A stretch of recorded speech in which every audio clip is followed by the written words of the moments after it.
Bird flu తీవ్రత తగ్గింది. కమ్మగా కోడికూరతో భోజనం చేయవచ్చు. అమ్మయ్య, గండం గడిచింది, భయం లేదు అనుకుంటున్న సమయంలో చికెన్ కర్రీ ఇప్పుడు వర్ణిని కలిగిస్తోంది. బర్డ్ ఫ్లూతో చిన్నారి మృతివార్త మాంసం ప్రియులకు షాక్ ఇచ్చింది. ఇప్పటి వరకు బర్డ్ ఫ్లూ మనుషులకు సోకదని భావించారు అంతా. బర్డ్ ఫ్లూ పక్షులకే సంక్రమిస్తుంది. బర్డ్ ఫ్లూ ఉన్న పక్షి మాంసాన్ని తీసుకుంటే కొద్దిపాటి ఆరోగ్య సమస్యలు తలెత్తుతాయని అంతా అనుకున్నారు ఇంతవరకు. కానీ బర్డ్ ఫ్లూ మనుషులకు కూడా సంక్రమిస్తోంది.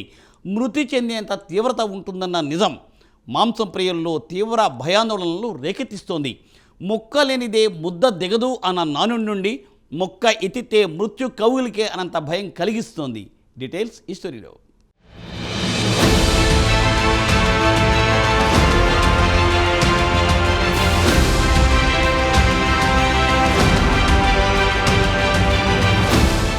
నర్సరావుపేటకు చెందిన 2 ఏళ్ల చిన్నారి తీవ్ర జ్వరం, శ్వాసకోశ సమస్యలతో ఇబ్బంది పడుతోంది. నర్సరావుపేటలో ప్రైవేట్ హాస్పిటల్లో ట్రీట్మెంట్ చేసినా ఫలితం లేదు. మెరుగైన వైద్యం కోసం మార్చి 3న మంగళగిరి ఎయిమ్స్లో చేర్చారు. వైద్యుల పర్యవేక్షణలో చికిత్స అందించారు. దురదృష్టవశాత్తు మార్చి 16న చిన్నారి మృతి చెందింది. అధునాతన వైద్యం అందించిన అంతుపట్టని వ్యాధితో చిన్నారి మృతి చెందడానికి కారణం ఏమిటి అన్న విషయంలో డాక్టర్లలో నిస్పృహ కలిగించింది.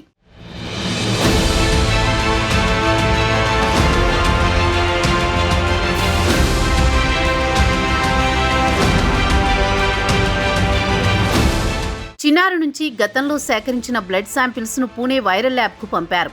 చిన్నారి మృతదేహాన్ని నర్సరావుపేటకు తెచ్చి కార్యక్రమాలు పూర్తి చేశారు తల్లిదండ్రులు. ఏప్రిల్ 2వ తేదీన పూణే నుంచి రిపోర్ట్ వచ్చింది. రిపోర్ట్ను చూసిన డాక్టర్లే షాక్ అయ్యారు. H5N1 వైరస్ సోకిందని, బర్డ్ ఫ్లూ కారణంగా చిన్నారి మృతి చెందినట్లు రిపోర్ట్లో తెలిపారు వైరాలజిస్టులు. ఒక్కసారిగా ఏపీ వైద్య సిబ్బంది అలర్ట్ అయ్యారు. మృతి చెందిన చిన్నారి ఇంటికి వెళ్లి కుటుంబ సభ్యుల నుంచి బ్లడ్ శాంపిల్స్ సేకరించారు. పరిసర ప్రాంతాలలో ఉన్న వారి రక్త నమూనాలను తీసుకున్నారు. మెడికల్ క్యాంప్ ఏర్పాటు చేశారు. చుట్టుపక్కల ప్రాంతాలలో పారిశుద్ధ్య కార్యక్రమాలతో పాటు పూర్తిగా శానిటేషన్ చేశారు.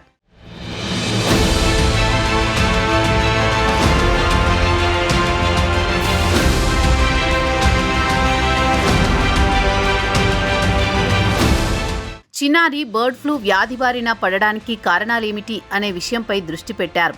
పచ్చి చికెన్ చిన్నారి తినడం వల్లే వ్యాధికి లోనైనట్లు నిర్ధారించారు అధికారులు.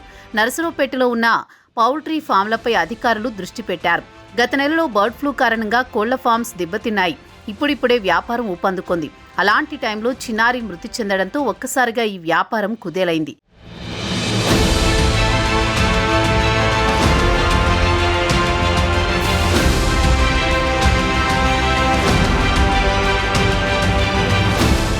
మరోవైపు ఉడికిన మాంసం తింటే ఇబ్బంది ఉండదని నిపుణులు చెబుతున్నా అంత రిస్క్ దేనికి, మానేస్తే పోలా అన్న విధంగా వినియోగదారుడు తయారయ్యాడు. ఇప్పుడున్న పరిస్థితుల్లో గుడ్డు నాట్ గుడ్, వెరీ బ్యాడ్గా మారింది. చికెన్ కర్రీ తీవ్ర వర్రీని క్రియేట్ చేస్తోంది. బర్డ్ ఫ్లూ పక్షులలో కనబడుతోంది. మొట్టమొదట ఈ వ్యాధి బాతులలో కనబడింది. నెమళ్లు, కోళ్లకు సంక్రమించింది. ఈ వ్యాధి వచ్చిన పక్షుల స్రావాలు, రెట్టల నుంచి మరో పక్షికి సంక్రమిస్తుంది. బర్డ్ ఫ్లూ వచ్చిన పక్షిని తాకినా, మాంసం తీసుకున్నా మనపై ఎఫెక్ట్ పడే అవకాశాలు ఉన్నాయి. పచ్చి మాంసం, గుడ్డును తాగడం లాంటి చర్యల వల్ల తీవ్రంగా ఇబ్బందులు పాలవుతారని Indian Council of Medical Research నిపుణులు తెలియజేస్తున్నారు.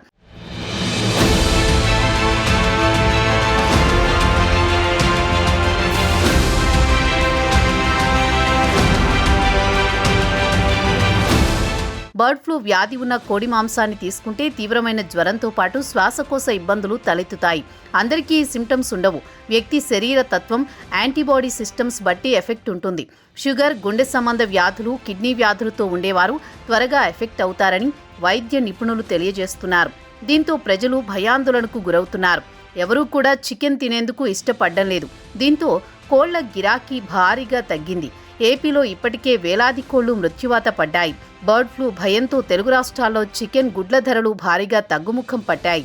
ధరలకు భారీగా పడిపోయినా బర్డ్ ఫ్లూ ఎఫెక్ట్తో ప్రజలు చికెన్ జోలికి పోవడం లేదు. ఏది ఏమైనా బర్డ్ ఫ్లూ వ్యాధి తీవ్రత పూర్తిగా తగ్గే వరకు చికెన్ జోలికి వెళ్లకుండా ఉండడమే మంచిదని ప్రజలు భావిస్తున్నారు. అమ్మాయికి అంతకుముందు 15 రోజుల నుంచి కూడా మరి జ్వరం, మరి రక్త విరేచనలు కావటం వల్ల అమ్మాయిని లోకల్ హాస్పిటల్ చేర్చడం జరిగింది. లోకల్ హాస్పిటల్ చేర్చినప్పుడు వాళ్ళు రక్త నమూనా పరీక్షిస్తే డెంగ్యూ పాజిటివ్ రావడం జరిగింది. దానివల్ల తల్లిదండ్రులు భయపడి విజయవాడ ఎయిమ్స్ హాస్పిటల్ తీసుకెళ్ళడం జరిగింది. విజయవాడ ఎయిమ్స్ హాస్పిటల్ దాదాపు 15 రోజులు అక్కడే ఉన్నారు. మరి వ్యాధి నిర్ధారించడానికి వాళ్ళు రక్త నమూనాలు సేకరించారు. అమ్మాయి 15వ తేదీన చనిపోయిన తర్వాత 2 రోజుల క్రితం మరి బర్డ్ ఫ్లూ పాజిటివ్ అని వారు నిర్ధారించడం జరిగింది. అది తెలుసుకున్న తర్వాత వైద్య అధికారులు డిఎంహెచ్ఓ గారు వీళ్ళందరూ కూడా కుటుంబాన్ని పరామర్శించారు. కుటుంబ సభ్యుల యొక్క రక్త నమూనాలు కూడా సేకరించడం జరిగింది. దీని మీద సమగ్ర విచారణ జరిపి రాబోయే కాలంలో బర్డ్ ఫ్లూ అనేది రాకుండా చేయడానికి ప్రభుత్వ అధికారులు సిద్ధంగా ఉన్నారు. అదేవిధంగా ప్రభుత్వ అధికారులు, అదేవిధంగా లోకల్గా ఎమ్మెల్యే నేను కూడా ఈ కుటుంబానికి అండగా ఉంటాము. ఈ సమగ్ర విచారణ చేసి దీన్ని గవర్నమెంట్కి ఫైల్ సబ్మిట్ చేస్తాను. తప్పనిసరిగా కుటుంబానికి న్యాయం చేద్దాము. రాబోయే కాలంలో బర్డ్ ఫ్లూ అనేది లేకుండా చేద్దామని చెప్పి మీడియా ముఖంగా తెలియజేస్తున్నాను.